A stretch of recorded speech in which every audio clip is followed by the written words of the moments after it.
Good afternoon, everyone. Good afternoon. I am Dr. James Williams. I am coming to you from the campus of College. I'm so glad to do this workshop for you all. Um, Thank you to Dr. Hall for reaching out to me and letting me know what the workshop series was going to entail. And I just wanted to be a part of and support the student population with a concept, with an idea that has been tried, true, and proven in my book, far as communicating with professors. So bear with me as we get this technology together.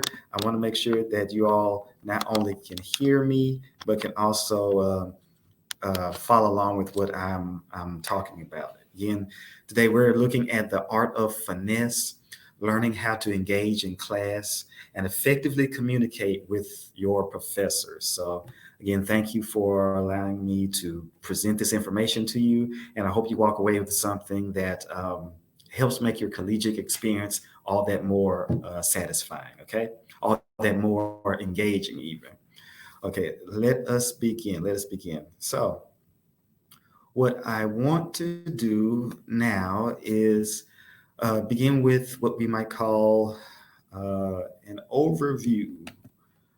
Everyone knows what an overview is, right? The overview begins with the table of contents. I want to make sure that, went too far. I want to make sure that I hit the nail on the head with everything that we want to talk about today. And begin with the overview. We have participation of avoidance, 5 steps to participate more in the class. Of course, effective communication, right? And then you have resolving a problem with an instructor. And then I want to summarize it. I want to end it on a couple of tips, or maybe several tips for success in the classroom. Okay. So, again, starting with the overview, I just want to share that, navigating the collegiate environment can be very daunting, considering stress associated with the financial aid issues, housing, course scheduling, and even just being away from home, right? This interacting with your new peers and professors can absolutely be difficult. But I want to again present this presentation to you to inform you of a few methods and strategies to help make navigating the course room easier, right? As you know, some students might be more prone to participate in class, right? These students love raising their hand, asking questions, or by volunteering. And sometimes these kids might also just, hang out after class and just pick the brain of the professor. But I want you all to realize that even though this is something that you might see often, or if you haven't even seen it often, you might have noticed it. Uh, it is still natural not to be a part of this group of individuals. There's a gazillion reasons why some students might not want to speak up in class, and not even want to participate, right? Might not even want to send that email to ask professor, what did we discuss in class? What are the specifics that you would want us to do? And that's aside from reading the syllabus or anything of that nature, such as the course agreement or even the student handbook. Every college has what we call a student handbook to inform students what their expectations are of the program and what the expectations are of them uh, as students. So, um, some reasons why you might find yourself avoiding, and what we as professors know, is that you have some emotional things, right? There's some anxieties, there's some insecurities. You may not even know the answer to some of the questions. You don't want to be found out that you might not be as informed as you thought you were, or you might just want to remain incognito, not ruffle too many feathers. And then there's, of course, everybody goes through it, and we don't want to add a negative connotation to it when we say laziness or indifference. Maybe it's just that you couldn't care less about speaking up. You just want to get the assignments done, figure out what they are, then get them done, and get on out of the way of the classroom environment. So what you really want to pay attention to is whether or not your teacher gives you a separate grade or gives you additional information. Engaging in the class always factors into your final grade. And it either does that directly or indirectly. For example, if you remain quiet and don't ask any questions, you may find yourself lagging behind on some of the assignments and what it entails, like the content areas of the specific deadlines that's due. And of course, that plays a part in making sure that you keep a decent GPA overall, right? So I want to continue from that piece on to what we are looking at is how to participate more, how to increase that participation more in the class. Now, if you're the student who already participates in class, that's great. And you can still use these techniques to even enhance what you're doing, right? But for those of you that may have an issue or may not be where you want to be as far as participating in the class, I want you to think about this. Before we get into steps, I want you to at least 3 times a week reach out to your professor in the class or pose a question or something. Just make your presence known. You don't have to do it in a big, grandiose way. Maybe a simple question or piggyback off of some of what somebody else says, co-signing. That lets the professor know that you are present. And then 2, that you are not only present, but listening and engaging with your peers as well. Because at some point, you might even come up with your own question that doesn't necessarily piggyback off of someone else's question, but more so lets the professor know where you are with the material, your mastery level, your experience, how you relate to what is being discussed in the classroom, right? And then once you do that, at least 3 times a week, you can check it off your checklist weekly. Go beyond that. Go for 4 times a week. Go for 5 times a week.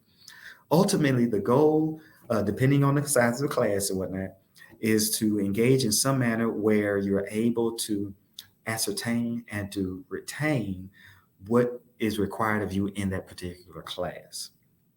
Also, what you want to take note of is that if you participate more in class, you'll stay more focused and, of course, avoid that kind of zone out situation, right?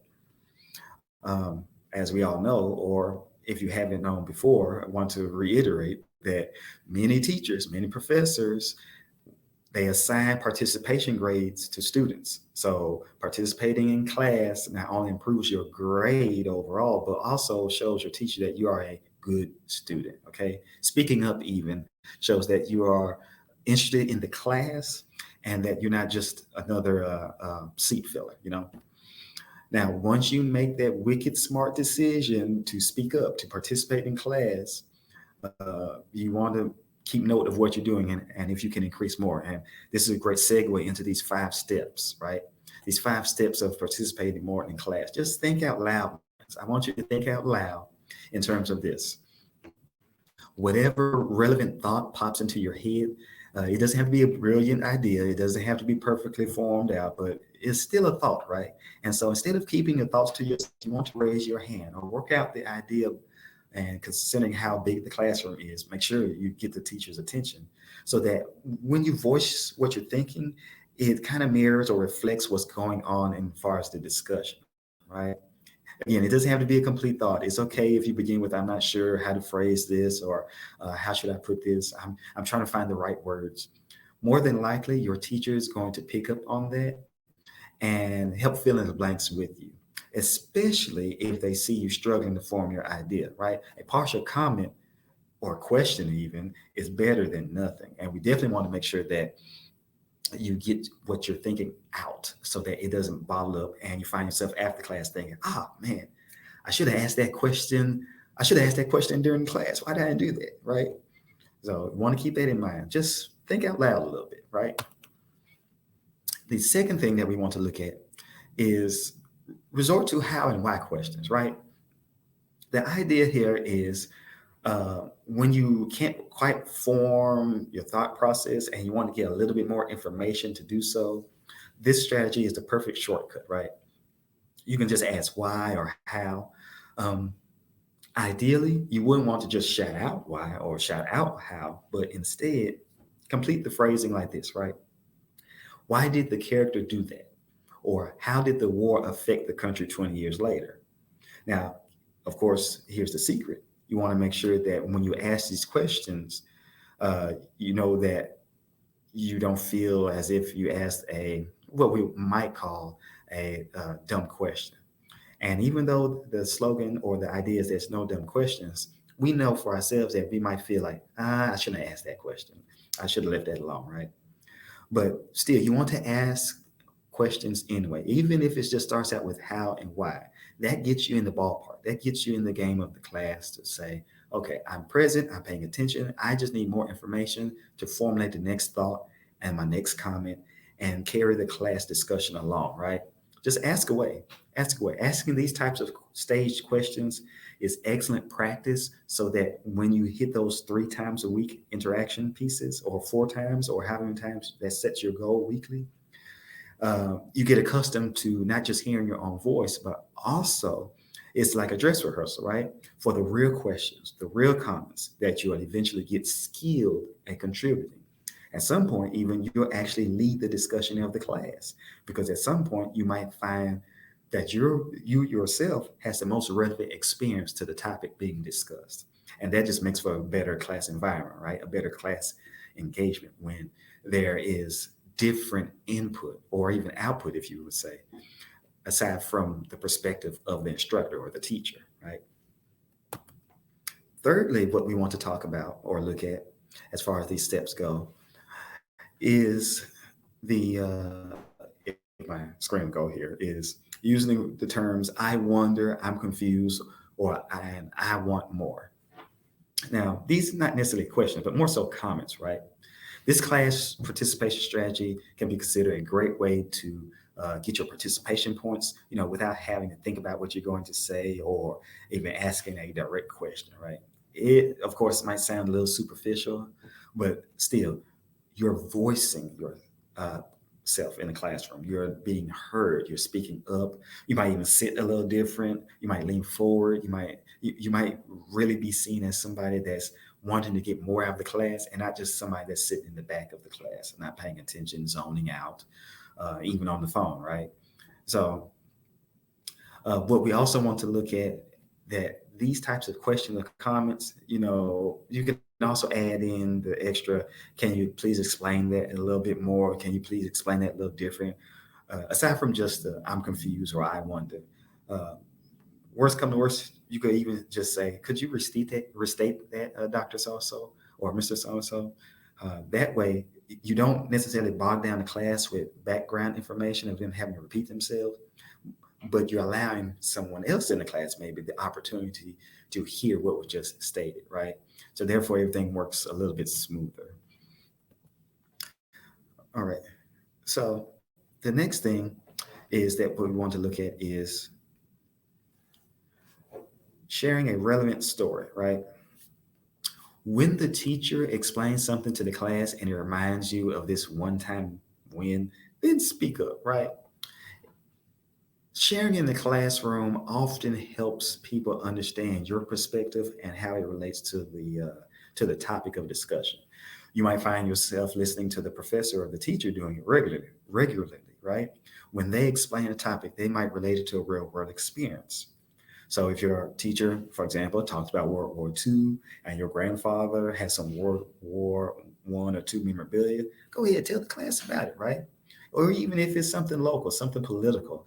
Again, depending on what the class is, share your expertise, share how it relates to you.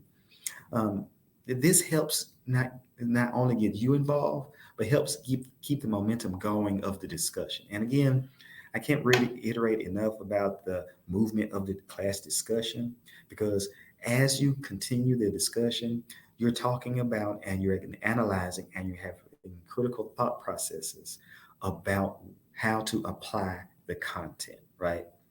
Or even if it can be applied in given a scenario, right? These are the types of contributions to the class discussion that are not only interesting, but can help you remember important information later on. This is called the process of association. When you're taking the test, when you're taking the exam, it's easy to go ahead and recall something that was shared in class and use that as your association for answering the question, whether it be true or false or open-ended questions, right, on the exam or the test.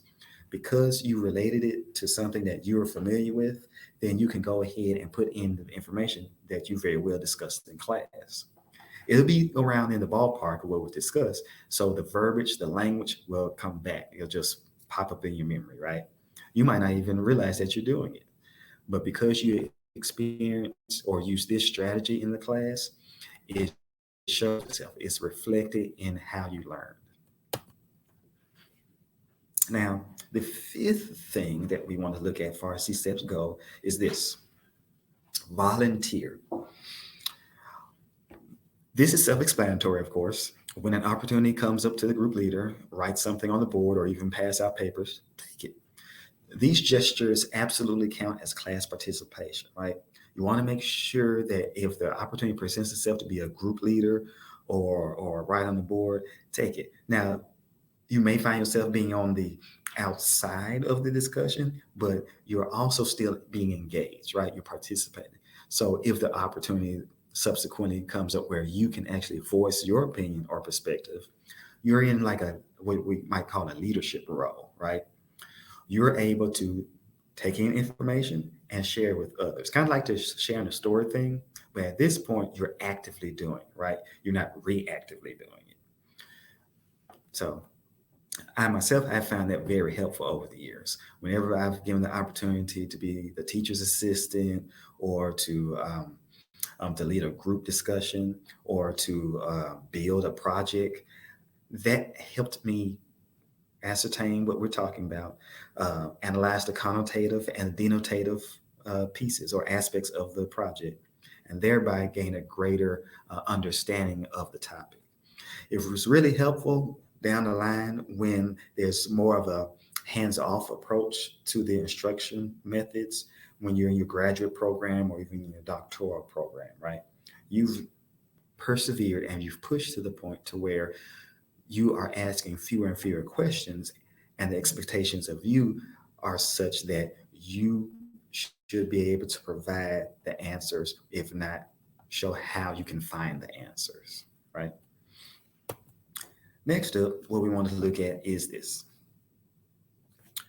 When you're talking about communicating with your professor, you want to make sure that first and foremost, you develop a relationship with your teacher, with your professor, right? Because when you have effective communication, things can get lost in translation, right? When you're meant to send an email, when you're trying to talk to them after class, you don't want to come off as someone that hasn't been paying attention or someone that has been pushy, right? From the beginning, make a point to introduce yourself to your teacher before class starts. Just right out the gate. It's kind of an error for you to think that, oh, my professor should know my name, right? They see my name on the roster.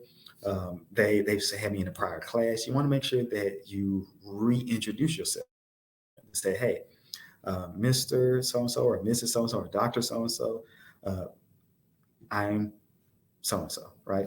And I have your class and I'm interested in learning what you have to offer in this class or what we can discuss in this class, right? It's very important if you find yourself in a huge class, right? And when I say huge, it's more than like 10 people, right? Everybody, if they try to speak, you might find yourself having to raise your hand and might not even get called upon during that class period, right? Depending on how big the class is, right? It shows your teacher, your professor, that you care about the class and you're willing to put in the effort, right?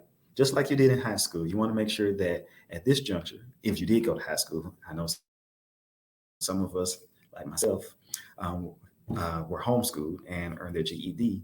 But even in the GED setting or even the high school setting, we wanted to be seen, right? We want to be noticed among our peers. Keeping that same mentality at the collegiate level is extremely helpful as well.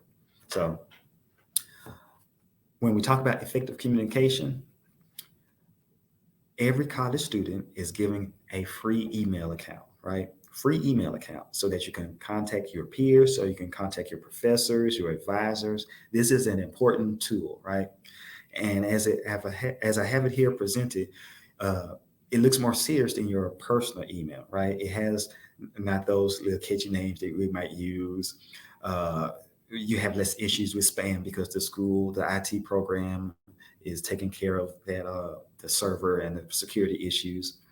And of course, you can be rest assured that your email will reach its destination. That's the biggest thing, right? You want to make sure that the email gets to the correct person, right? Especially when you want that midnight or early morning communique to say, Doctor or Mr. or Mrs. So-so, I'm confused on this. Do I need to bring this to class? And you're like, I don't know if they got it or not, or even if the email is returned. So um, continuing on, I also want you to have a chance to experience this and look at this. Every professor might have a classroom full of students, or they might even have two or more classes, right? It's important to look at it this way. If you have your professor's email, your teacher's email, other than their phone number or whatnot, you want to use the email for non-urgent matters. And when you use that email, you want to make sure that you respect the person's time and allow them to answer. Not always necessarily at a time of choosing. Again, depending on the syllabi that the professor is using, they might have it in there stated where there's a 24 or 48 hour time frame where they'll get back to you. And that's the expectation that you should have for them and that they allow you to have. So be sure to look at the syllabi for every class that you have, but do remind yourself that the email is the best written form of communication, right? It's different from voice messages or text messages. It keeps us from, messing up with our Twitter thumbs, Twitter fingers, and sending something that we might shouldn't. It gives us that professionalism, right? And as the presentation here shows, that when you send that email, you want to make sure that you're sharing the course that you're emailing from, the course that you're in, the time and day of when you take that course, a brief title of what the email entails, right? So if you're in, for example, English section, English 9-8, section 1 or 2, you'll put that in there, the time period, the days, and whether or not you're asking or have a question about the assignment, the next meeting time, or anything else that might come to mind, right? This way, you avoid having inappropriate emails or confusing emails. What you're seeing is clear and concise, right? And of course, you definitely want to pay attention to the grammar piece of it, right? Process of elimination is that when you use shorter sentences and when you have a smaller email to send, that you're less likely to have errors in your email, in your text, right? The more you talk, the more you write, the more prone it is to have grammatical errors, right? So let's look at it this way, right? When you send an email, you want to make sure that you have no abbreviations in it, right? Don't have a long list of things that you're trying to address. You might want to break it up or ask at a different time or even in person. You don't want to make any demands or expectations, right? Like when you send the email and have something tagged on the end saying, I expect to hear from you soon, or if I haven't heard from you by 4 p.m., I assume you'll accept my paper late or my assignment late. You don't want to have that language in there because, again, when we're talking about connotation, it breeds a certain vibe or aura for the professor that you're being kind of rude or kind of disrespectful with it. And we know that might not be the case, but again, as I said before, certain things can get translated through writing that may not necessarily be there, and vice versa. Things that are there can be left out, if that makes any sense, right? Again, just proofread your message before sending it. One example here we have is when we send an email, hey, Murakami, did you ever look at my research paper? What are the errors and how do I fix them? Jane Doe. That's not quite professional or formal. The tone is off even, right? It's as if you're treating them somebody that's like your friend or somebody that isn't quite the instructor that, the expectations that you should have for them, right? You want to more so lean toward being as professional as possible because this is where it starts, right? Before you go out there into the world to get a job, or even if you have a job and you're asking for a raise or you're trying to communicate something to a higher up, a supervisor or a manager, you want to come off as professional as possible. So you probably want to have it more concise as well as more appropriate is the correct word I'm looking for. Good morning, Professor Murakami. I was wondering if you had a chance to go over my research paper. While going over my paper again, I found additional errors. Could you please suggest how I can fix them? Thank you, Jane Doe. You see how the difference there creates more of that formality, and it takes away the tone of carelessness or, indifference. And takes away the expectation that you're in charge and not the professor, even though that connotation might be off-putting. They do lead the class as the professor, so you want to make sure that you're respectful of them as they are respectful as you being their student, right? The next thing that we want to look at um, is more or less something that we all can relate to. Let me begin again by saying, okay, when it's time to meet with your professor, or you want to set up something with them, again, let's say you do your homework, right? You want to do your homework thoroughly. That's one of the most important steps before you set up a meeting or talk to your professor, or even before you speak up in class, right? You want to look at any assignments. You want to look through the syllabi to see what has already been addressed before you go in or bring up a question that you could have easily found on your own. Many teachers will use the assigned reading, the syllabi, or anything that's a handout in class as the basis for the next day's discussion, or to help you stay on top of all the reading or assignments, right? So say that to say, always prepare before class and always prepare before you start with a meeting with your professor or even advisor, right? Um, Go over the requirements of every assignment, every test. Uh, be sure that you actually have a reason for discussing the grade. That's the next thing. Sometimes, even if you've researched, look through everything, you've turned in your assignments, and you're not satisfied with the grade. You're wondering, wow, hey, I got a low grade on this assignment. I thought I did everything right. That you want to bring that content, that perspective up, not that the tone where it says, why did you give me a bad grade? I did all that you told me to do. You want to come with a more appeasing nature. What did I miss, Dr. So-and-so? What did I miss, Mr. or Mrs. So-and-so? What do I need to re-examine? Always have those specific points. You always want to have those specific points to go over, right? In making an appointment with your instructor, using those emails, you'll even briefly mention what you intend to go over, right? Don't try to talk about before class or after class or email on the phone if it's already been discussed in class, and especially if you've already set up an appointment, right? Make another appointment if something else comes up. We have office hours as instructors for that specific reason. And of course, just begin by politely explaining that you thought one thing and it turned out to be another, whether it's an assignment, whether you thought you deserved a better grade based on the content and the performance of the assignment or what you did in class. You may very well have missed something in your endeavor to get it done that the professor or the instructor was looking for from you specifically, right? Some students might have a different aptitude when it comes to the content area than you. So when your professor asks you to do something specifically, be reassured that that might not be what the next person has to deal with. So that's why it's always important to research, to look up, to prepare before meetings, and to prepare before class. The next thing that we want to resolve or look at in resolving the problem with an instructor is that even with the explaining of the comments, the explaining of the instructions, you still might be a little bit lost. Um, don't argue. Don't argue.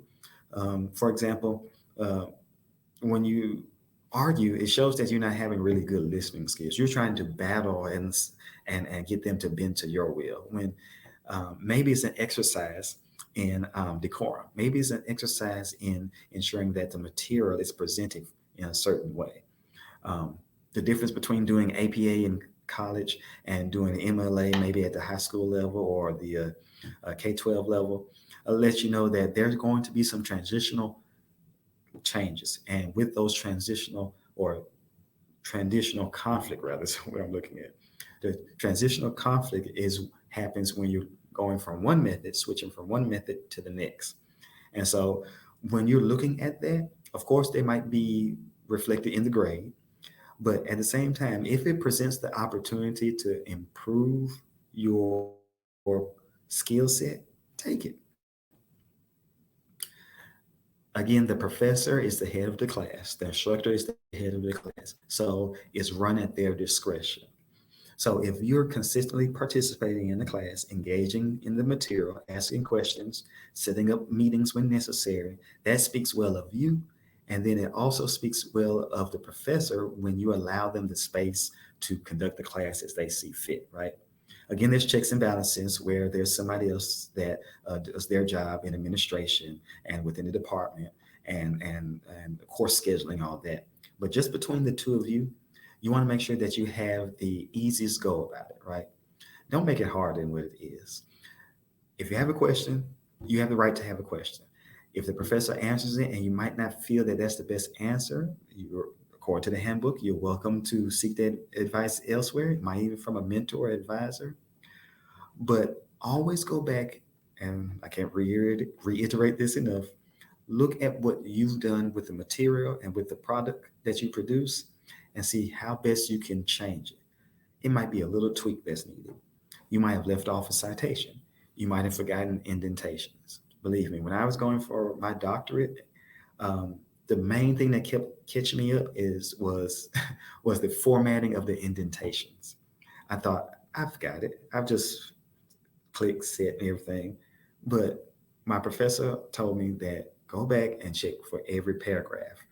We can focus so much on the content or the mechanics that we leave one of them off, or maybe both when we're in a rush, right? So always be mindful of what you bring to the professor so that when they tell you something, it doesn't put you in a conflict. It doesn't put them in a conflict. Next thing is this. As with all things, we want to make sure that while we're not putting ourselves in unnecessary conflict with our instructors, there is some things that we can just keep it in our mind, keep it at the forefront of our thought process for each and every class, right? Especially when we're trying to navigate this collegiate world.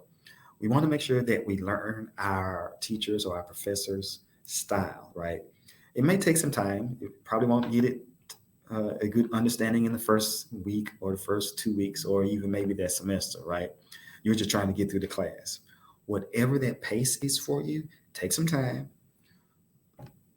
to study not only the material, but to get a sense of what the teacher is asking, what the professor is asking you.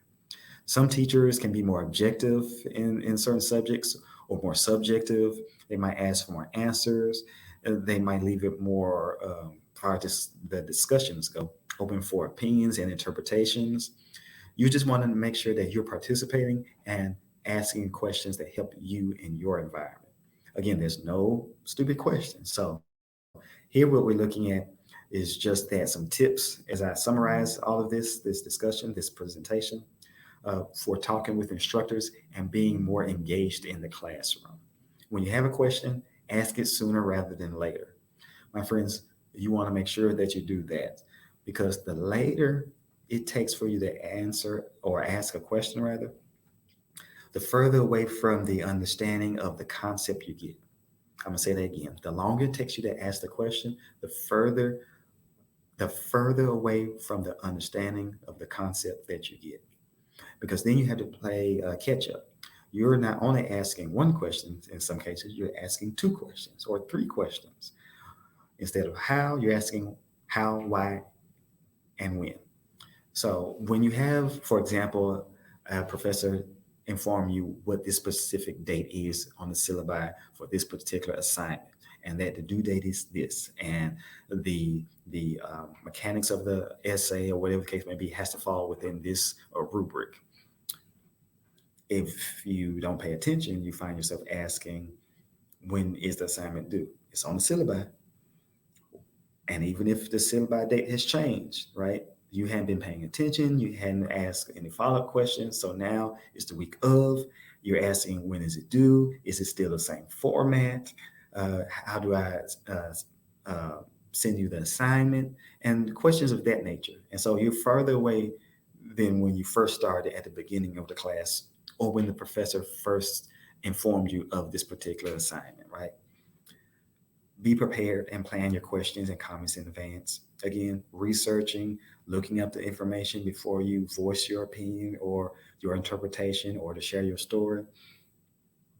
That speaks volume in ensuring that you are capable of following instructions and capable just for yourself of deciphering the content, analyzing the information, critiquing the information even, right? Always, always be respectful, uh, but personable, and communicate professionally.